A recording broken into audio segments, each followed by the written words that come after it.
Life is better when you're looking and working toward something. So let me ask you, what do you have on the horizon on your calendar right now that you're most excited about?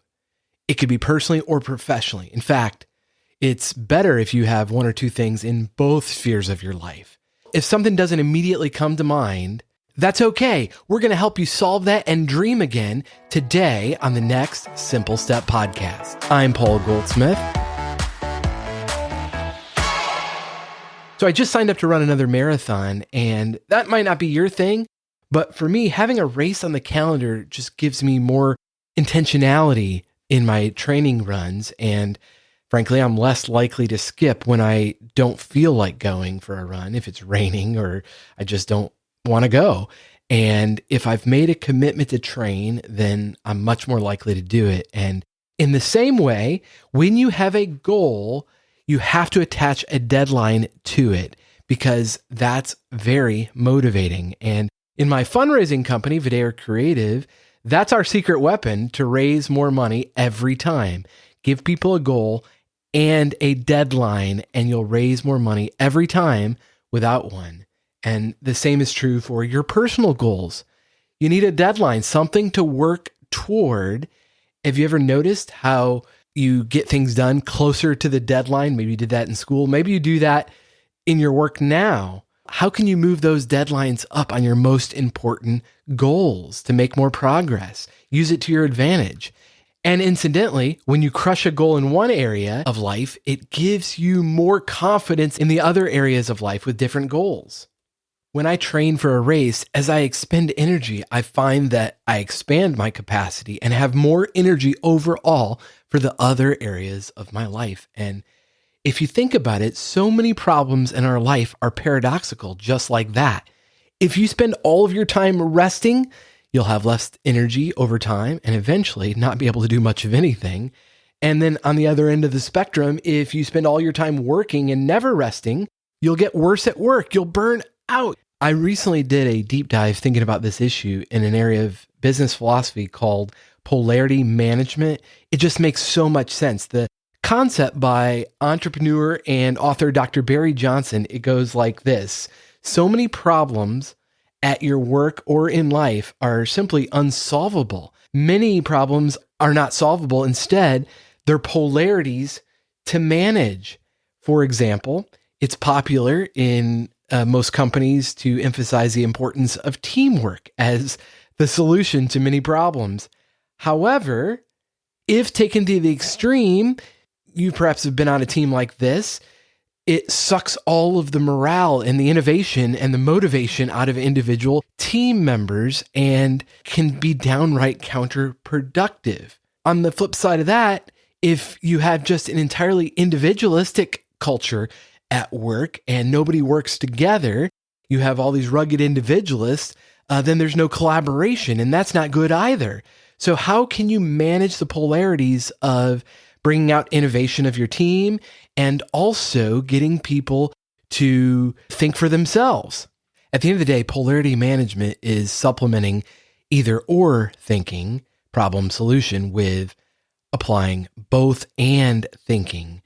And if you think about recurring issues in your life, if you're able to better incorporate the benefits of thinking about both sides and managing the upside and mitigating the risk of the downsides of both extremes.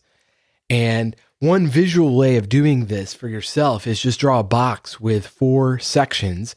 The top left is one upside and the top right is the opposite upside. And then underneath are the corresponding downsides. And when you see a challenge like this as an issue that needs to be managed rather than solved, it makes it a lot easier to foster collaboration among people who see issues very differently. You can mitigate those downsides on both ends of the spectrum. So if you've been struggling with a particular issue for a long time, maybe you could create your own polarity map just like that with the 4 boxes and the downsides, and then address each downside so that they're less likely to happen. You can't manage something if you're not aware of it. You might need to change your environment altogether to eliminate a downside, or you might need to change jobs to fit your current interest and skill set. Even though that job has an upside, it's providing you with income and benefits. If you're not mitigating the downside, if it's sucking you of your joy, of your passion, of your dream, then that's something to really explore. Not a problem to solve, but a thing that you want to explore about how to make the situation better. The secret of life, said sculptor Henry Moore, is to have a task, something you devote your entire life to, something you bring everything to, every minute of the day for the rest of your life. And the most important thing, it must be something you cannot possibly do. And doing something like that, something on the edge of your ability, is now called flow. And if it's been a while since you felt that, maybe you need a new challenge.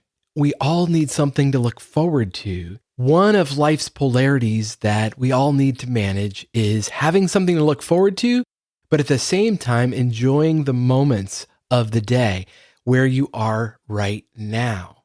Because if you're always just looking forward to something, you spend a whole lot of time miserable. But if you only enjoy the moment right now and you don't have much to look forward to, that's demotivating as well.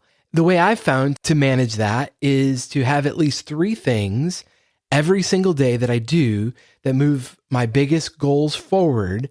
And amidst the hundreds of things you do each day, if you prioritize 3 things that are important to you, and you do that 6 days a week, that's 18 steps forward each week and nearly 1,000 steps forward in a year. And I think that's why it's so important to have a goal, something to work toward, because otherwise you feel like, man, I was so busy this year, but I didn't get anything done. If you're feeling stuck, just don't stay there. The future is not fixed. It's not going to be like it is today, or at least it doesn't have to be. You're not the same person you were 5 or 10 years ago. You have new experiences and knowledge that you didn't have then. So why do you assume that in 5 or 10 years, you'll be the same person you are now? You can and will change for the better if you so choose. I just think it's a tragedy when somebody works their whole life doing a job that they don't necessarily like, but it has some benefits and it provides a future retirement. And then they retire and they lost their sense of self. They have no purpose and die. Sometimes literally, but if not physically, they die mentally and emotionally. You've probably known somebody like that, and they might spend their time watching cable news or posting political memes on Facebook.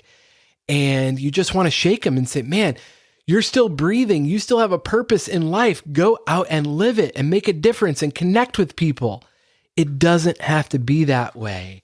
It's not too late. The best is yet to come. Just find your passion, set a goal, and keep moving forward. Maybe you are in the second half of life. You might be a late bloomer.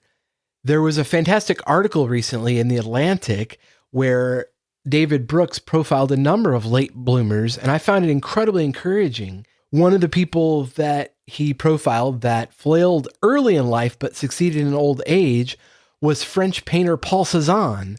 Cézanne always knew he wanted to be an artist, but his dad compelled him to go to law school instead. After 2 years, he quit to pursue his dream of being a painter, but he failed and had to go back to his hometown and work as a clerk for his dad's bank. Can you imagine? He tried again and again to make it as a painter throughout his 20s and 30s. He wrote to a friend, "On this matter, I must tell you that the numerous studies to which I've devoted myself, having produced only negative results and dreading criticism that is only too justified, I have resolved to work in silence until the day when I should feel capable of defending theoretically the results of my endeavors." Things didn't really turn around for Cézanne until he was nearly 60 years old. His paintings started to sell. A month before he died at age 67, he wrote to his son, "I want to tell you that as a painter, it is always very difficult for me to realize my feelings. I cannot reach the intensity that unfolds before my senses. I do not possess that wonderful richness of color that animates nature." He kept working until he died, working on those paintings, still striving to improve. David Brooks goes on to write in the article, why do some people hit their peak later than others? Journalist Rich Karlgaard points out that there's really two questions here. First, why didn't those people bloom earlier? And second, what traits or skills did they possess that enabled them to bloom later? It turns out that late bloomers are not simply early bloomers on a delayed timetable. They didn't just do things early bloomers did, but at a later age. Late bloomers tend to be qualitatively different, possessing a different set of abilities that are mostly invisible to or discouraged by our current education system. They usually have to invent their own paths. Late bloomers fulfill their potential frequently in novel and unexpected ways. One more example of a late bloomer from David Brooks' piece is Van Gogh. He was an art dealer, a teacher, and a bookseller, even a street preacher before he started painting at 27. And during those wandering years, he was a miserable failure. My friend Luc Lefevre actually identified this wandering period as part of the process he calls the holy work path. And that's where you may be right now. You had this dream, you felt this pull to do something, but now you're in this wilderness and not sure what that was all about in the first place. I want to play a clip for you from Luke describing this process on an earlier episode of the Next Simple Step podcast. You have the pull, you hit the war, you then hit the belief that you can do it, and then you hit the practices. You have to continue doing these practices. And okay, you make it through that, you get the glorious struggle time of the wilderness. And the wilderness is next. And the wilderness could last 5 minutes. Say you have a pull to, I should really look the waitress in the eye and ask her how her day's going. That's a pull. Well, immediately you're going to be, she'll hit the war, and you'll think, she's going to think I'm an idiot. Mm-hmm. And then, okay, but do I believe this was God? Like, okay, no, I'm going to do it. And then you actually do it, and you work through that process really quickly. Although the other side of it is the wilderness sometimes could take 10 years, 20 years. It could take your whole life, because this is where you're doing the work. The wilderness is the work. So say you want to start a podcast, or you want to start a family, or you want to write a book, or you want to do any number of these things. That's where you just got to show up every day and do it. If you want to start a family, you got to start having the conversations with your husband. If you want to adopt, you got to reach out, send some emails. You have to do the work. There's a quote I heard: the only difference between a culture and a wilderness is work.